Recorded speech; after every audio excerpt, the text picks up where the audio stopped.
La puerta de los sueños presenta ¿Por qué amamos a los perros, nos comemos a los cerdos y nos vestimos con las vacas? De Melanie Joy. Una introducción al carnismo. Capítulo 1. ¿Para amar o para comer? No vemos las cosas tal y como son. Vemos las cosas tal y como somos nosotros. De Anaïs Nin. Imagine por unos instantes la situación siguiente. Una amiga le han invitado a una cena elegante. Está sentado junto a otros invitados, en una mesa dispuesta con esmero. La temperatura es agradable, la luz de las velas se refleja en las copas de cristal y la conversación fluye animadamente. De la cocina emanan aromas sublimes que consiguen que la boca se le haga agua. No ha comido nada en todo el día y le empieza a rugir el estómago.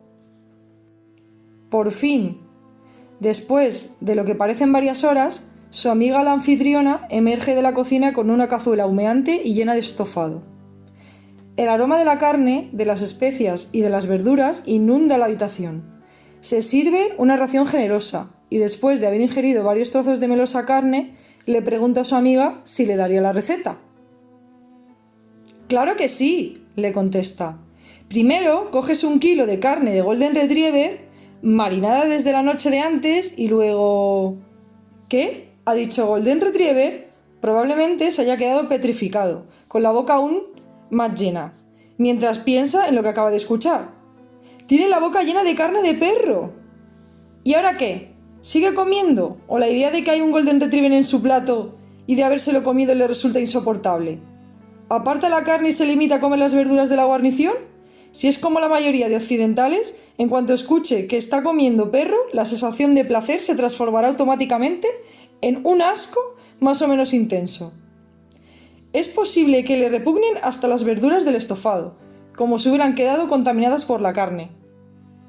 Ahora, imagine que su amiga se echa a reír y le dice que solo era una broma.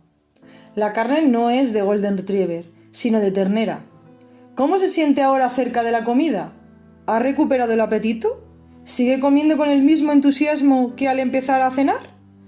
Lo más probable es que, aunque sabe que el estofado del plato es exactamente el mismo que estaba disfrutando hace solo unos instantes, sienta cierto malestar emocional residual, un malestar que posiblemente regrese la próxima vez que le presenten un estofado de ternera. ¿Qué acaba de suceder? ¿Por qué hay comida que provoca reacciones emocionales tan intensas? ¿Cómo es posible que en un mismo plato nos resulte enormemente apetitoso si le ponemos una etiqueta, pero absolutamente incomible si le ponemos otra? El ingrediente principal del estofado, carne, no ha cambiado en absoluto. Desde el principio sabíamos que se trataba de carne animal. Lo que ha sucedido es que se ha convertido, o eso nos ha parecido durante unos momentos, en carne de otro animal. ¿Por qué reaccionamos de un modo tan distinto ante la carne de ternera y la carne de perro? La respuesta a estas preguntas puede condensarse en una única palabra: percepción. Reaccionamos de un modo distinto ante distintos tipos de carne, no porque hay diferencias físicas entre ellas, sino porque las percibimos de un modo distinto. Subcapítulo: El problema de comer carne de perro. Este cambio de percepción es como cambiar de carril en una vía de 2 sentidos. Cruzar la línea continua altera radicalmente nuestra experiencia. Respondemos con tanta intensidad al cambio de percepción porque nuestra percepción determina, en gran medida, nuestra realidad. Cómo percibimos una situación, el significado que le atribuimos, determina lo que pensamos y lo que sentimos al respecto. A su vez, lo que pensamos y lo que sentimos suele determinar nuestra conducta. La mayoría de los occidentales tienen una percepción muy distinta de la carne de perro que de la de ternera. Por lo tanto, la carne de perro evoca respuestas mentales, emocionales y conductuales muy distintas. Uno de los motivos por los que tenemos una percepción tan distinta de la carne de perro y de la de ternera es que vemos de un modo muy distinto a las vacas y a los perros. El contacto más habitual, a veces incluso el único, que tenemos con las vacas es cuando nos las comemos o nos vestimos con ellas. Sin embargo, para muchos de nosotros, la relación que establecemos con un perro es, en muchos aspectos, muy parecida a la que establecemos con las personas, pues los llamamos por su nombre, nos despedimos de ellos cuando nos vamos y les saludamos al regresar. Compartimos la cama con ellos, jugamos con ellos, les compramos regalos, llevamos su foto en la cartera, les llevamos al médico cuando se ponen enfermos y podemos llegar a gastarnos mucho dinero en el tratamiento. Les enterramos cuando mueren, nos hacen reír y nos hacen llorar. Son nuestros compañeros, son nuestros amigos, son nuestra familia. Les queremos a los perros y nos comemos a las vacas, no porque los perros y las vacas sean muy distintos. Las vacas, como los perros, tienen emociones y preferencias y conciencia, sino porque la percepción que tenemos de ellos es distinta. Por tanto, la percepción que tenemos de su carne es distinta también. Y no es solo que nuestra percepción de la carne varíe en función de la especie de la que proceda, sino que distintas personas puedan percibir la misma carne de distintas maneras. Por ejemplo, un hindú podría responder ante la carne de ternera del mismo modo que un occidental cristiano lo haría ante la carne de perro. Las variaciones en la percepción se deben a las diferencias de un esquema mental. Un esquema mental que es una estructura psicológica que modela y es modelada por nuestras creencias, ideas, percepciones y experiencias y que organiza e interpreta automáticamente la información entrante. Por ejemplo, cuando oye la palabra enfermería, es muy probable que le venga a la mente la imagen de una mujer vestida con uniforme sanitario y que trabaja en un hospital. A pesar de que hay enfermeros varones, de que no todos los enfermeros y las enfermeras visten de forma tradicional y de que tampoco todos trabajan en hospitales, a no ser que usted se haya visto expuesto a enfermeras y enfermeros en una gran variedad de contextos. Su esquema mantendrá esta imagen generalizada. Las generalizaciones son el resultado del trabajo que se supone que deben hacer los esquemas, seleccionar e interpretar la gigantesca cantidad de estímulos que recibimos constantemente y clasificarlos en categorías generales. Los esquemas son sistemas de clasificación mental. Tenemos esquemas para todo, incluso para los animales. Por ejemplo, podemos clasificar a un animal como presa, depredador, plaga, mascota o comida. En función de la clasificación que le asignemos, nos relacionaremos con él de una manera distinta. Lo cazaremos, huiremos de él, lo exterminaremos, lo acariciaremos o nos lo comeremos. Algunas categorías pueden solaparse. Un animal puede ser presa y comida a la vez, pero cuando se trata de carne, la mayoría de los animales son comida o no lo son. En otras palabras, tenemos un esquema que clasifica a los animales como comestibles o no comestibles. Y cuando nos enfrentamos a la carne de un animal al que hemos clasificado como no comestible, sucede algo muy interesante.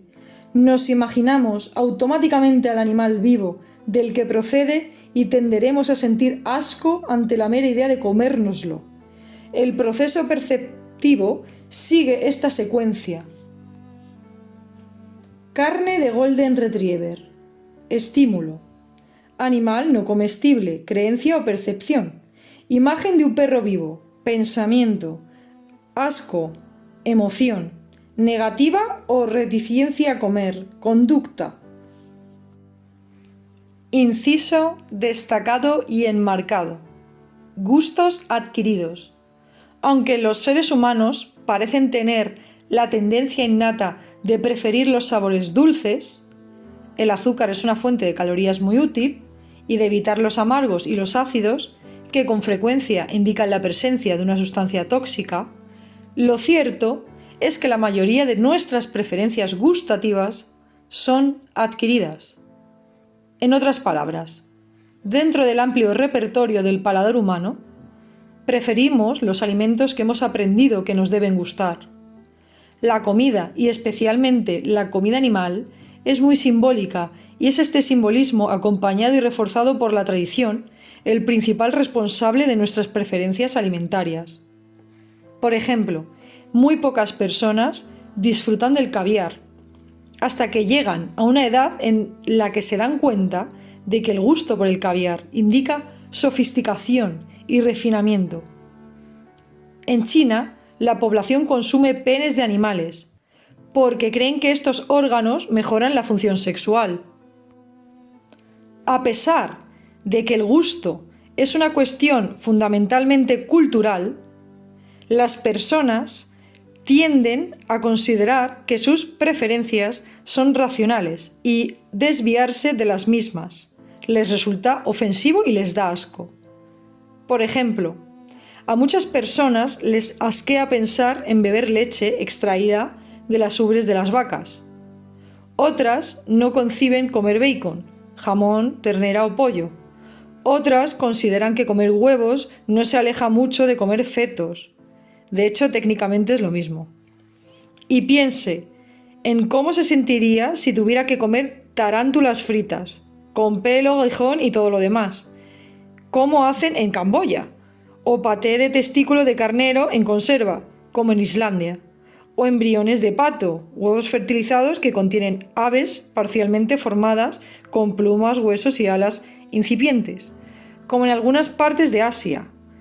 Cuando se trata de comida animal, es posible que todas las preferencias sean adquiridas. Ahora volvamos a nuestra cena imaginaria en la que le han dicho que estaba comiendo Golden Retriever.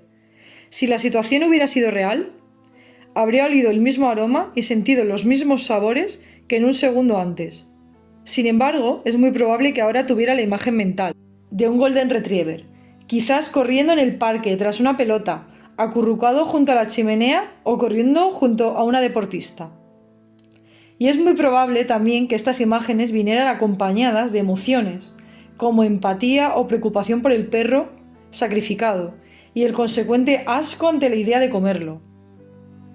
Por el contrario, si usted es como la mayoría de las personas, cuando se sienta ante un estofado de ternera no ve la imagen del animal del que procede la carne, solo ve comida, por lo que se centra en el sabor, en el aroma y en la textura. Cuando vemos carne de ternera, solemos saltarnos los pasos del proceso perceptual, que establecen la relación mental entre la carne y el animal vivo. Sí, claro que sabemos que la carne que tenemos delante procede de un animal, pero cuando la comemos tendemos a evitar pensar en ello. Tanto en mi vida profesional como en mi vida personal he hablado literalmente con miles de personas que han admitido que, si pensaran en una vaca viva mientras se comen un filete, se sentirían incómodos e incluso serían incapaces de seguir. Por eso, hay tanta gente que evita comer carne que recuerda al animal de origen. En muy pocas ocasiones nos sirven la carne con la cabeza u otras partes del cuerpo intactas. Investigadores daneses llevaron a cabo un estudio muy interesante que concluyó que las personas se sienten incómodas comiendo carne que recuerda al animal de origen y que prefieren comer carne picada o troceada en lugar de cortes enteros. De todos modos, incluso cuando establecemos conscientemente la relación entre el estofado y la vaca, nos sentimos menos incómodos que si estuviéramos comiendo Golden Retriever. ¿Por qué? En la cultura occidental tradicional, los perros no se comen. Resulta que lo que sentimos por un animal y cómo le tratamos tiene mucho menos que ver con el tipo de animal que es que con la percepción que tenemos de él. Creemos que comer vaca está bien, pero que comer perro está mal, por lo que percibimos a las vacas como animales comestibles y a los perros como no comestibles, y actuamos en consecuencia. Se trata de un proceso cíclico, porque no es solo que las creencias determinen nuestra conducta, sino que nuestra conducta refuerza nuestras creencias. Cuanto menos perro comemos y más vaca comemos, más reforzamos la creencia de que los perros no son comestibles y que las vacas sí. Subcapítulo: El eslabón perdido. Si lo pensamos, nuestra reacción ante la idea de comer perro y otros animales no comestibles es un fenómeno muy peculiar. Sin embargo, aún lo es más la ausencia de reacción ante la idea de comer vaca y otros animales comestibles, hay un vacío no explicado o un eslabón perdido en el proceso perceptivo que seguimos cuando se trata de especies comestibles. No establecemos la relación entre la carne y el animal del que procede. ¿Alguna vez se ha preguntado por qué? De las decenas de miles de especies de animales que existen, ¿le da asco comerse la mayoría, pero comer un puñado de ellos no le supone problema alguno? Lo más sorprendente de la clasificación de animales en comestibles y no comestibles no es la presencia de asco, sino su ausencia. ¿Por qué no nos asquea comer el pequeño grupo de animales al que hemos clasificado comestibles? Las pruebas sugieren que la ausencia de asco es fundamental, si no completamente aprendida. No nacemos con esquemas mentales, sino que los construimos. Los esquemas evolucionan a partir de un sistema de creencias muy estructurado. El sistema dicta qué animales son comestibles y nos permite consumirlos, porque evita que sintamos malestar emocional o psicológico al hacerlo. El sistema nos enseña a no sentir.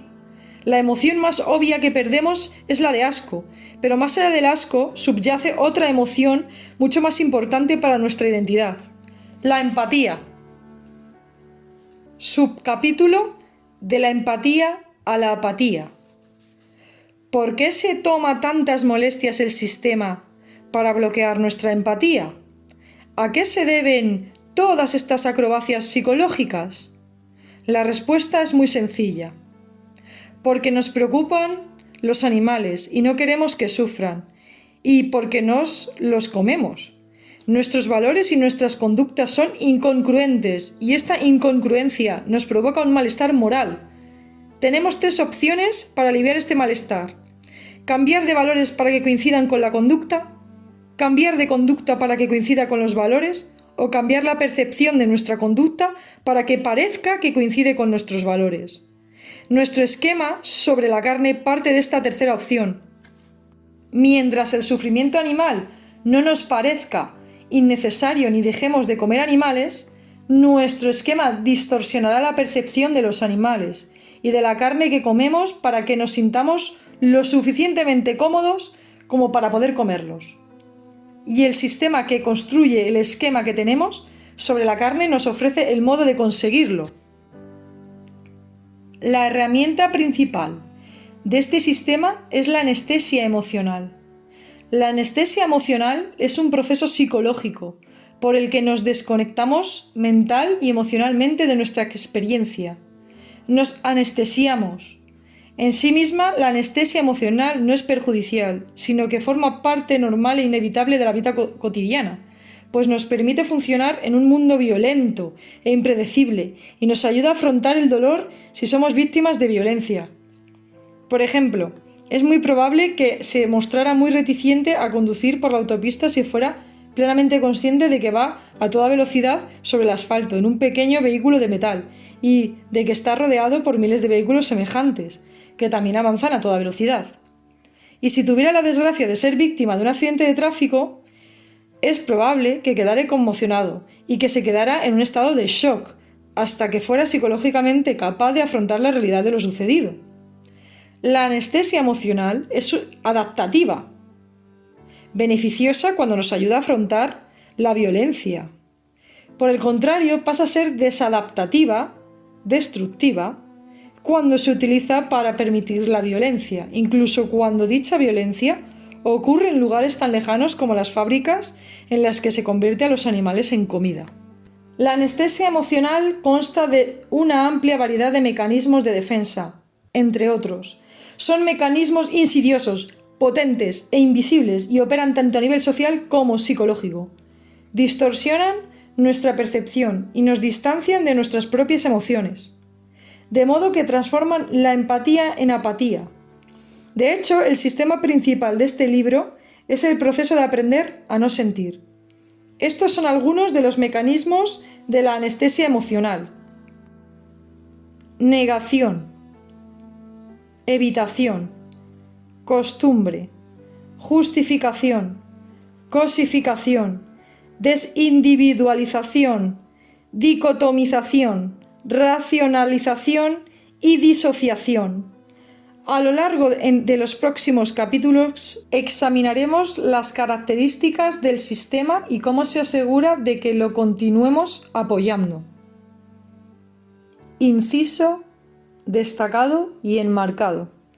Anestesia emocional a lo largo de la historia y en distintas culturas. Variaciones sobre un mismo tema. Una de las preguntas que me formulan con más frecuencia es si personas de distintas culturas y épocas han recurrido también a la anestesia emocional para matar y consumir animales. Los cazadores tribales, ¿también necesitan anestesiarse para cazar a sus presas? Antes de la Revolución Industrial, cuando muchos occidentales se procuraban su propia carne, ¿también tenían que distanciarse emocionalmente de los animales? Sería imposible afirmar que las personas de todas las culturas y de todas las épocas han usado la misma anestesia emocional que nosotros, que vivimos en sociedades industrializadas, en las que no necesitamos carne para sobrevivir. En gran medida, es el contexto el que determina cómo reaccionará una persona ante la idea de comer carne.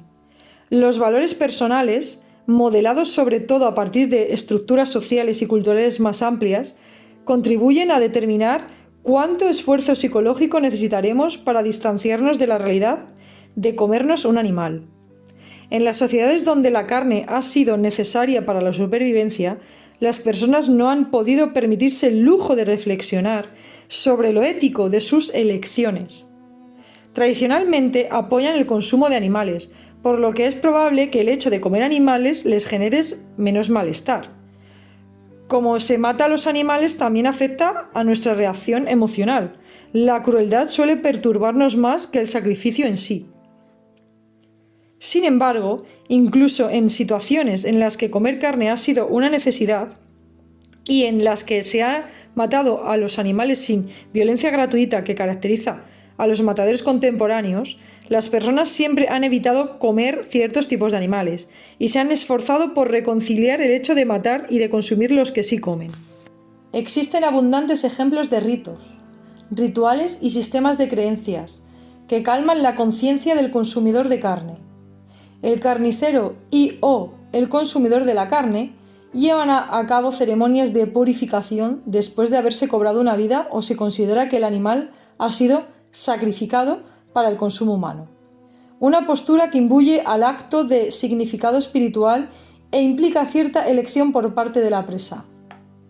Lo que más, ya desde el año 600 a.C., ha habido personas que han decidido evitar el consumo de carne por cuestiones éticas, lo que demuestra que comer carne ha provocado tensiones psicológicas y morales desde la antigüedad. Ciertamente, es posible que la anestesia emocional siempre haya estado presente a lo largo de la historia y en distintas culturas, aunque con distinta intensidad y adoptando diferentes formas. Y ahora volvamos. La principal defensa del sistema es la invisibilidad, que refleja los mecanismos de defensa de evitación y negación, y sobre la que se erigen el resto de mecanismos.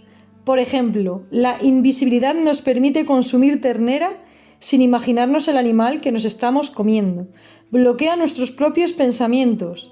La invisibilidad también nos mantiene tranquilamente aislados del desagradable proceso de criar y matar animales para luego comérnoslos. Por tanto, el primer paso para desmontar la carne es desmontar la invisibilidad del sistema y exponer los principios y las prácticas de un sistema que se ha mantenido oculto desde su creación. Final del capítulo 1.